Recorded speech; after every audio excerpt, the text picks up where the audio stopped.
Hi, Dave Edwards here with the podcast for week 45.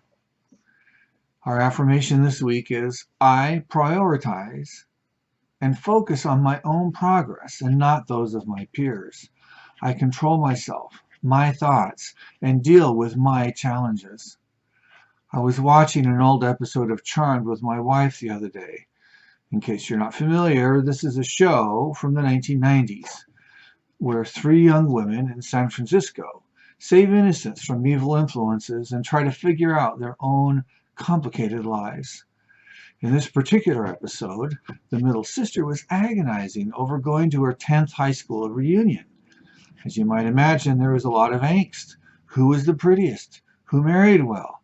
Who had the best job? And on and on and on. The comparisons were flying.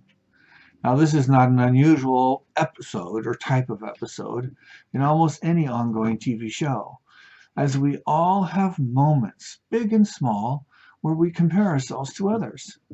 On a more personal note, I remember distinctly seeing some years ago in a national healthcare magazine an announcement about someone I graduated with who was an under 40 up-and-comer who was being promoted to be CEO of a hospital. My mind almost immediately went to a version of, why am I not a hospital CEO? Well, maybe I could have done that if I really wanted to, or well, what does he have that I don't have? In hindsight, I recognized my own dysfunctional comparison, that if I had really wanted to understand better, would have taken research, interviews, strengths and weakness analysis, and time to really develop a useful compare and contrast so that I could develop an action plan on how to improve my own career. A better response certainly would have been, good for him. I'm glad to see that he appears to be doing so well.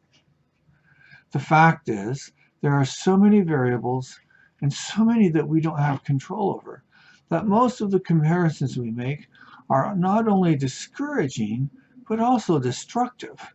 It's basically a rigged game because we don't have the whole picture.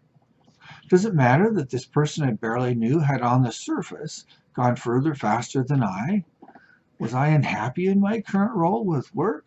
No. Were there hundreds of others who graduated at the same time as me?